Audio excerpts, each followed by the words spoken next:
News, सच जरूरी है। नमस्कार दर्शकों, ये है MNS न्यूज नेटवर्क। मैं हूं आपके साथ आरती। आइए देखते हैं आज की कुछ खास खबरें।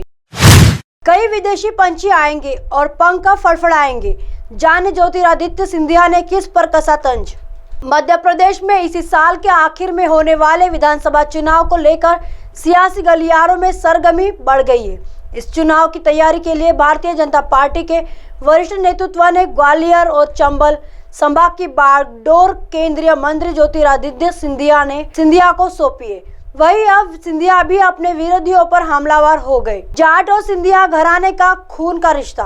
ज्योतिरादित्य सिंधिया समाज और वोटर्स के बीच हर बैठक और सम्मेलन में हिस्सा ले रहे। इसी सिलसिले में ज्योतिरादित्य सिंधिया ग्वालियर के पास स्थित डबरा तहसील में आयोजित घाट समाज सम्मेलन में पहुंचे। सिंधिया ने आयोजित कार्यक्रम में लोगों को संबोधित करते हुए कहा कि जाट और सिंधिया राजघराने के बीच खून का रिश्ता है। उन्होंने कहा कि ग्वालियर की राजकुमारी और धौलपुर के राजा का रिश्ता तय हुआ था और तब से ही जाट और सिंधिया परिवार के बीच एक खून का रिश्ता कायम हो गया है। विदेशी पंछी आएंगे, पंख फड़फड़ाएंगे। सिंधिया अपने भाषण के दौरान ज्योतिरादित्य सिंधिया कांग्रेस पर भी अप्रत्यक्ष निशाना साधते नजर आए। दरअसल आने वाले दिनों में कांग्रेस के आला नेताओं का ग्वालियर जबलपुर दौरा तय हो रहा है। ऐसे में सिंधिया ने मंच से कहा, चुनाव आ रहे हैं, ऐसे में कई विदेशी पंछी यहाँ आएंगे और पंख फड़फड़ाएंगे। उन्होंने अपील करते हुए जाट समाज के लोगों से कहा कि मुगालने में मत रहना, हमें इनके बहकावे में नहीं आना है। उन्होंने कहा कि ग्वालियर में आप 500 करोड़ रुपए की लागत से इंदौर और भोपाल से अच्छा एयरपोर्ट बनाया जा रहा है।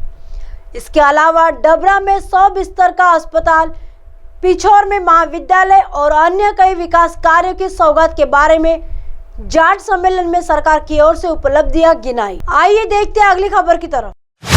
कांग्रेस से मचा घमासान। पार्टी से निकाले जाने पर जिला अध्यक्ष ने गृह मंत्री को किया फोन। फूट फूट कर रो पड़े। मध्य प्रदेश विधानसभा चुनाव में 5 महीने बाकी है, लेकिन कांग्रेस में तोड़फोड़ शुरू हो चुकी है। कांग्रेस अध्यक्ष कमलनाथ के खिलाफ बयानबाजी करने वाले डिंडोरी जिले के कांग्रेस अध्यक्ष को पार्टी से निष्कासित किया तो वह सरकार की शरण में पहुंच गया। उसने राज्य के गृह मंत्री नरोत्तम मिश्रा को फोन लगा लिया और कॉल कर फूट फूट कर रोया। उसने कहा कि बचा लो, सुरक्षा दे दो, मेरा साथ दे दो। सामने आई कांग्रेस की गुटबाजी। राहुल गांधी ने भारत छोड़ो यात्रा निकाली थी। उम्मीद थी इस यात्रा के सहारे कमजोर पड़ी कांग्रेस भी जुड़ जाएंगी। कांग्रेस के चाणक्य कहे जाने वाले दिग्विजय सिंह प्रदेश में यात्राओं भी कर रहे ताकि नाराज कांग्रेसी जुट जाए। ऐसे में डिंडोरी जिले के एक घटना ने कांग्रेस को गुटबाजी को सामने ला दिया, जब कांग्रेस से निष्कासित किए जाने पर पूर्व जिला अध्यक्ष वीरेंद्र बिहारी शुक्ला सरकार की शरण में पहुंचे और गृह मंत्री को फोन कर ही रोते हुए कमलनाथ के प्रति अपनी व्यथा सुनाने लगे। रोने लगे कांग्रेस से निष्कासित नेता नरोत्तम मिश्रा ने दिया दिलासा। उन्होंने नरोत्तम मिश्रा को फोन कर कहा, बिना कारण मुझे पद से हटा दिया गया।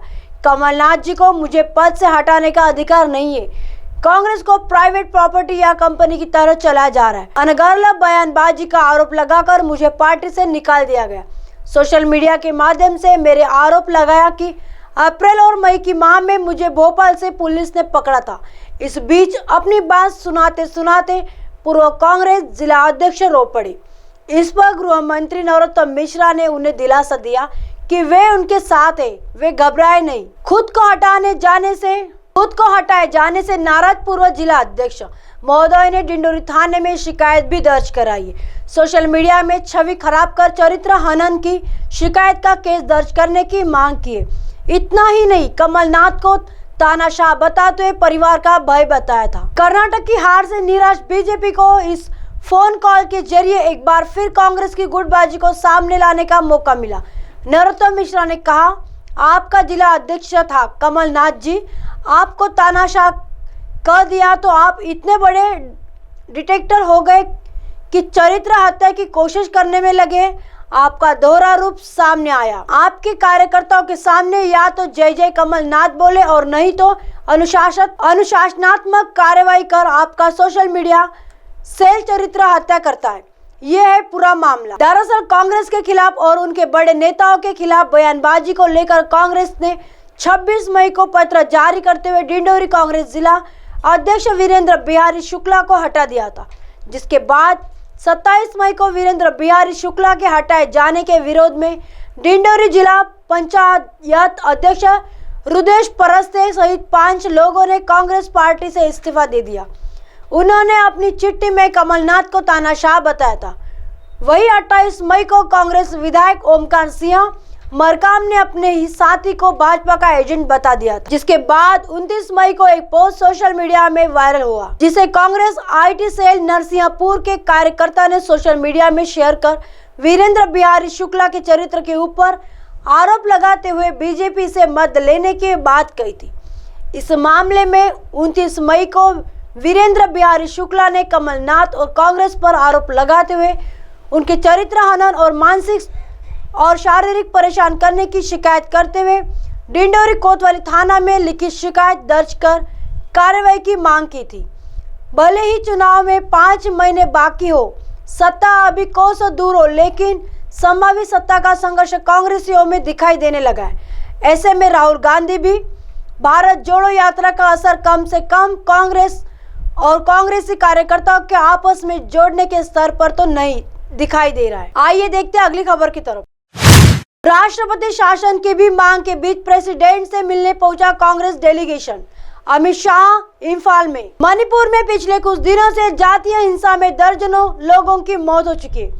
राज्य के हालात अब भी सामान्य नहीं है। इस बीच मंगलवार 30 मई को केंद्रीय गृह मंत्री अमित शाह राज्य के दौरे पर है। इधर कांग्रेस ने इस मामले को राष्ट्रपति के पास उठाने का फैसला किया है। पार्टी अध्यक्ष मल्लिकार्जुन खड़गे सहित कांग्रेस पार्टी का डेलीगेशन आज राष्ट्रपति भवन में राष्ट्रपति द्रौपदी मुर्मू से मुलाकात करेगा। कांग्रेस के इस डेलीगेशन में मल्लिकार्जुन खड़गे के अलावा वरिष्ठ नेता जयराम रमेश, के.सी. वेणुगोपाल सहित मणिपुर के कांग्रेस नेता भी शामिल होंगे। राष्ट्रपति से मुलाकात के बाद Jairam Ramesh, AICC general secretary Bhaktacharan Das, Congress के Manipur in charge Gaikhangam steering committee के सदस्य ओकराम इबोबी सिंह समेत तमाम पार्टी नेता इस कॉन्फ्रेंस मीटिंग करेंगे। इंफाल में गृह मंत्री अमित शाह। केंद्रीय गृह मंत्री अमित शाह 4 दिवसीय यात्रा पर सोमवार रात मणिपुर पहुंचे।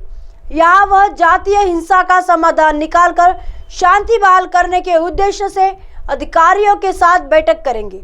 वह दिल्ली से एक विशेष विमान से इंफाल के बीच वीर टिकेंद्रजीत इंफाल अंतर्राष्ट्रीय हवाई अड्डे पर पहुंचे। सूत्रों ने कहा कि शाह हालात का आकलन करने और सामान्य स्थिति बहाल करने की योजना बनाने के लिए मंगलवार को अनेक दौरे की बैठक कर सकते।